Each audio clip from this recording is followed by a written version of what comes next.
Let's be a little bit candid here for a second. I'm having some conflicting thoughts, and maybe talking it out here will help. I take a lot of time and effort and money each and every week, and the return hasn't exactly been rewarding. There are times where I ask myself, why am I doing this? What can possibly come of this if we keep doing the same thing over and over again with nothing to show for it? I'm tired. I've been busy, and over the course of the year, the further year rolls along, I'm going to get busier and busier. I really don't need the added stress in my life right now. That is why today, Hoagies and Pierogis is no more.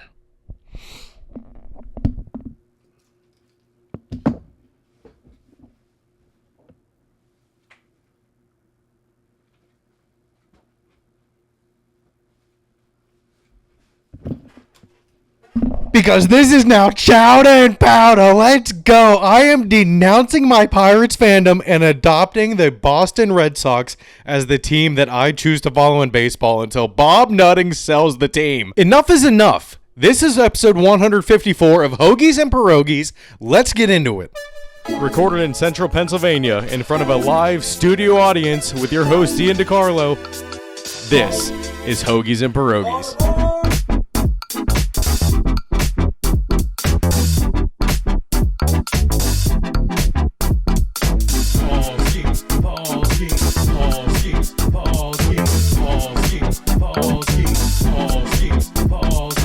Surprise, surprise. Who would have thunk it? I was already thinking of going to the Red Sox. Not going to the Red Sox, but choosing to follow them until Bob Nutting sells the team.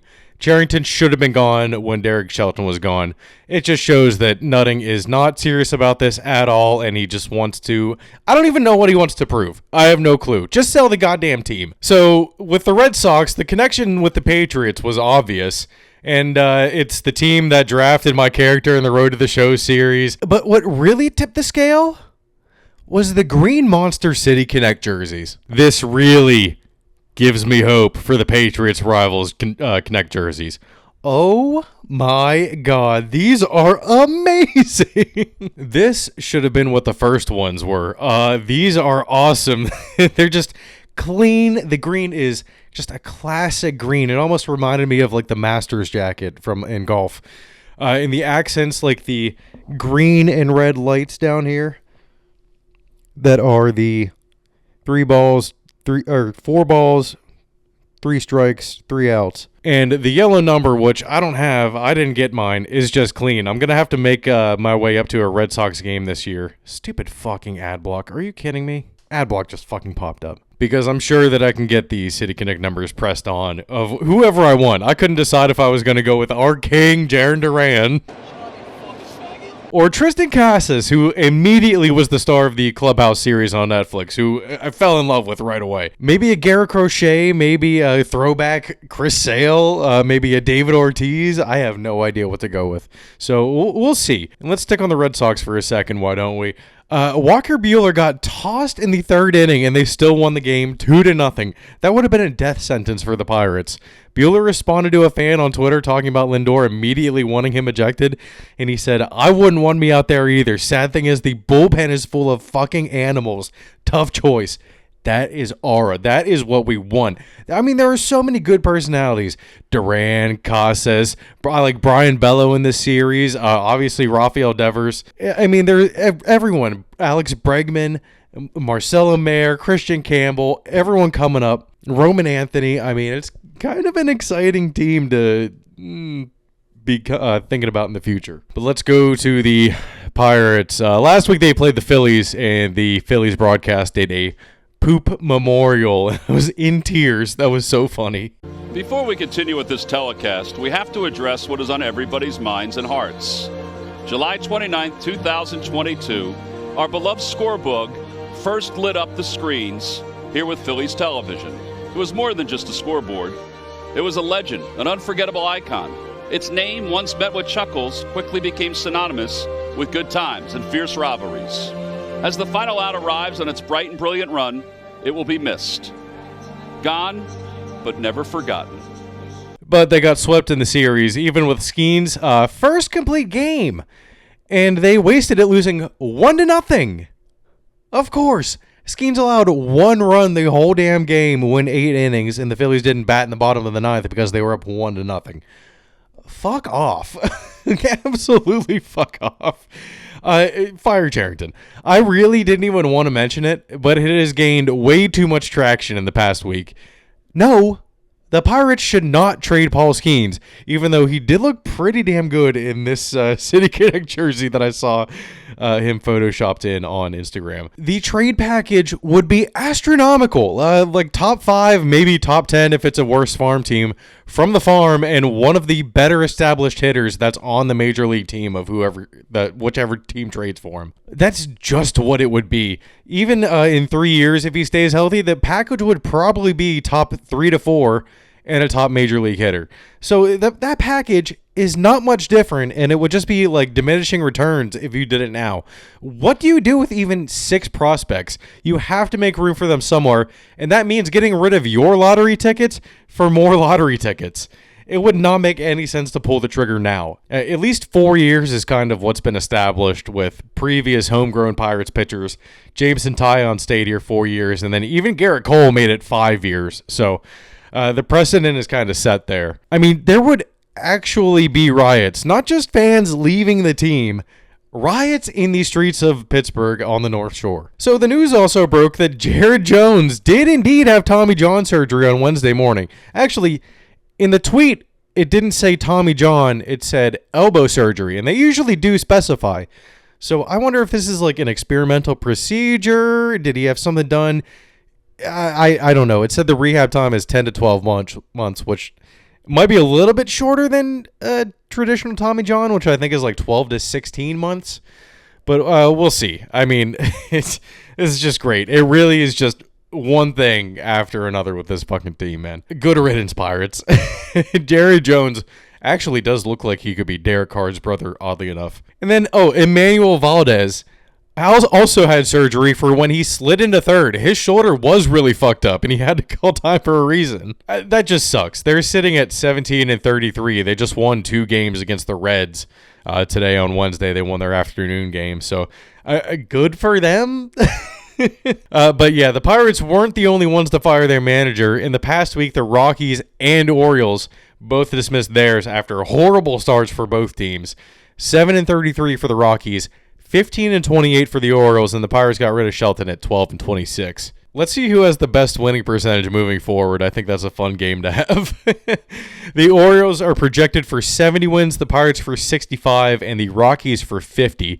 And it's funny because the Rockies are actually the ones underperforming their preseason projection the most, just outpacing the Orioles. Negative 14.4 expected wins to negative 13.8 expected wins. And the Pirates are sitting at minus 10.9 expected wins. So they're actually in the lead. And I did just see on Reddit that the Rockies' 7th highest paid player this season is Nolan Arenado at $5 million per season. And he hasn't been on the team since 2020, I should say. I guess it could be worse. Also, we did find out that it was the dude's friend that was buying him beer at the Pirates game, the one that fell from the Clemente wall. So that sucks. He has 2 counts of furnishing alcohol to a minor. I mean, he was only 21 himself. How many other 21-year-olds have done that for their 20-year-old friends? I bet a lot. But not all of them have jumped off the Clemente wall after 2 beers. I mean, I guess it could have been worse. He could have fallen from the mast of a Mexican naval ship. But yes, for now, we're going to be following the Red Sox. I'm not going to, completely ignore the Pirates. I will obviously still follow them. I have the whole infrastructure set up on Twitter and Instagram for all of my Pirates follows. So it's not like I'm going to completely abandon them, but I will be paying a lot more attention to the Red Sox right now. And the Red Sox are currently sitting 4.5 games back in the AL East. They are 25-25. Moving on from a sub 500 team to a 500 team. I am completely fine with that. So now I really, really do have to make my way up to Fenway. Hopefully this year to get the numbers on this jersey. All right, let's go on to hockey. We're kind of working in reverse here a little bit. For the 9th straight playoffs, the Leafs have failed to make it past the second round, losing in Game 7 to the Florida Panthers. Oh my God.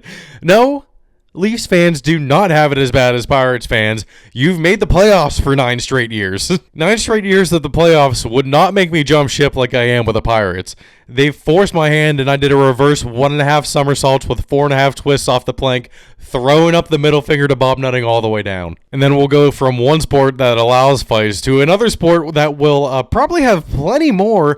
Oh my God, these bitches are already fighting. The WNBA, Caitlin Clark and Angel Reese already going at it. Clark fouled Reese pretty hard, and she got a tech for it, but Reese flopped, and she got up right away and started. Caitlin Clark completely ignored it walking away, though. That was the best part about it. And the Fever won 93-58. So Angel Reese, do a little bit less of this and a little bit more making your layups. But the WNBA is now investigating comments made towards Angel Reese, so I gotta watch what we say. I mean, if Angel Reese is gonna act like one, she's probably gonna get called one. I think that's how that works. I'm looking forward to seeing more of that throughout the season. I love it. Let's go. Okay, on to the NBA. We got Oklahoma and Denver. The Nuggets forced Game 7 last week.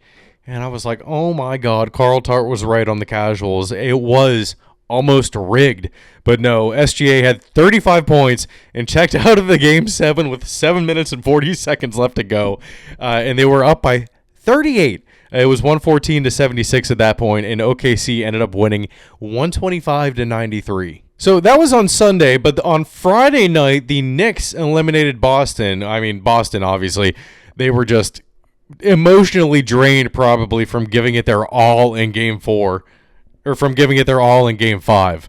The Knicks were up 64-37 at halftime in Game 6, and they were taking it seriously. Like I said, they needed to lock in, and they ended up winning by 38, 119-81. So then, like I said, that series ended on Friday night, and we knew that they were going to face the Pacers. And then the Thunder series just closed out on Sunday, but they just played last night against the Timberwolves? What? Why were they starting their series first? They just wrapped up on Sunday, and the Knicks closed out their series against the Celtics on Friday. Did not make any sense to me. But the Thunder weren't struggling early. I would more so say that Julius Randle was going off with 20 points in the first half. Even still, the Timberwolves only led by 4 at that point. It was 48-44 at halftime. But then in the second half, the Thunder said fuck it and rattled off 70 points to the Thunderwolves 40. Yeah, I was worried that the Thunder would be a little bit tired, especially later in the game, because they just played on Sunday. But it was no issue. And I know it's their game, but when no one besides Randall is hitting threes for more than one half, it's just not going to work, Timberwolves. The T-Wolves were 15 for 51 from the three-point line, as opposed to 11 from 21 for the Thunder. And I guess they had like over 30 points off of the Thunderwolves turnovers. Off of the Timberwolves turnovers. Jesus Christ, I'm going to get that confused so many times when we're talking about this series. So yeah, if there's any team that's going to punish you for not making all of those shots, it's going to be the Thunder. So Timberwolves need to work, I think, something else out. And then tonight is the first game of the Knicks and Pacers series, so we'll get into that next week. You know I'm rooting for the Knicks, so it'll be a blue and orange finals. Like I said, I think I said that a couple months ago. That would be really cool. Okay. What's not really cool is there have been rumors that Belichick is engaged to Jordan Hudson. But the report was that she told at least one person. Like, that was from the source, that she only told one person. That doesn't seem reliable at all. Although Bill did compare Jordan on the Pivot podcast to his own mom helping his own dad with his own book. I thought that sounded a little bit weird. Oh well, I finished the book. It was an easy read with great lessons, and I strongly recommend it. It was excellent. I did like it a lot. It was the first book that I've read in 6 years before the pandemic. I got scouting I got Future Value for Christmas, I think back in 2019, and that was the last book that I got. I didn't even finish it, although I probably should finish it. It's a little bit longer, I think, than The Art of Winning, but yeah. So, another book that I might have to get, Seth Wickersham's new book. It came out, and it's probably just, sell more copies. Caleb Williams tried to avoid being drafted by the Bears and tried to get an Eli Manning-style trade done if they did pick him, according to Wickersham. And the book also includes Drake May, so I might have to get it. Might be reading another book sooner rather than later. And then following that, Purdy signed his contract extension with the 49ers finally. 5 years, $265 million. $53 million a year puts him tied for 7th with Goff in the scale of QB pay. That kind of makes total sense. I mean, I am totally happy with that. He's not getting paid $60 million a year. He didn't break any kind of record. But it's definitely a record for probably the most money for a 7th-round pick ever, for sure. So after Goff inevitably gets an extension worth more than that, I think that 8th, Purdy being 8th, totally fine for him. Has led his team to the playoffs multiple times, to a Super Bowl once. I am perfectly okay with this. And then right after that was announced, the first episode of Forged in Foxborough came out. It truly is the Hard Knocks replacement for the Patriots. God damn it. My one gripe, though, is that it is censored, and I hate that. I absolutely hate it. If it were like half an hour, but like an hour, 13 minutes of bleeps, and it's not bleeps, it's just silence, gets a little bit annoying. But I did love the behind the scenes and how everyone interacted together, how Wolf and Cowden and Vrabel interacted on their draft picks, and the Bears wanting to move back up to the top of the second round to where the Patriots were instead of taking Traven Henderson. The Bears, I think, probably wanted to take him. So I'm really, really glad the Patriots stayed and got him and then got Kyle Williams in the 3rd round. But the Bills will be on the actual Hard Knocks this summer, and then the NFC East is going to be the in-season Hard Knocks this year. Also, OTA started this week. Hell yes. Drake May was 11 for 17 with 4 picks in 6 plays, 2 against Gonzo, 1 against Woodson. That would have been a PI. And 1 to someone who I don't know, Pettis. Well, he then went 7 for 8 after that. So this might be the Drake May experience. I'm going to say it now. He might be a little bit more frustrating than people think he's going to be. I'm guessing probably around 35 touchdowns, 15 to like 18 interceptions probably. Yeah, a mobile Favre is what we can hope for. But a mobile Jameis might be the more likely outcome. I'm not saying he's like Jameis. He's a lot better than Jameis so far. Even his rookie year, he's shown great things. And he's shown that he can absolutely grow, especially with a better cast around him. I am hopeful for it. But if that's the worst outcome, people should be expecting it. So, and then the last thing that happened for the NFL this week, the spring meetings were this week where owners were voting on some rule change proposals. The first being NFL players are officially eligible for the 2028 Olympics. And I think that's interesting because it's not just flag football. They got some broad jumpers in there that I think might be able to compete. Who was it? It was a cornerback from UConn who was actually like at the Olympic trials for broad jump. So I do think that's going to be really cool seeing him in flag football. I heard like Kyler Murray might be a good receiver, obviously Tyreek Hill. But the Lions withdrew their playoff reseeding proposal, which would have seen the same teams making it last year, but then they would have been reseeded by their overall record, with division winner being the first tiebreaker if there were any ties. So that's off the table for now. They're probably going to reconsider it next year. And one that I didn't know that was they were voting on this time around, the onside kick can now be declared at any time instead of just the 4th quarter. If it were anyone besides the Chiefs getting blown out in the Super Bowl, the rule probably wouldn't have changed, let's be honest. But speaking of the Super Bowl, the tush push remains for another year. Yes, it's sticking around, and good. They needed 24 votes to ban it, and 10 reportedly said no to, according to Adam Schefter. And the Patriots were one of them that said no. Thank God, Vrabel is no pussy out here. May tush push inbound? The tush push is coming! The tush push is coming! All right, but seriously, in regards to the intro, I'm spending way too much time editing the podcast, so it might be a little bit more dead air in between things, and I might just leave in the fuck-ups. I edit a lot of my fuck-ups out, so I'll just kind of leave those in. I will kind of edit it where I can to make it, snappier where I want it to hit a little bit, but I don't know. I am going to be really busy, and there's going to be some out of town work coming up. I don't know how good the internet's going to be at the Candlewood. I think I've stated this one before.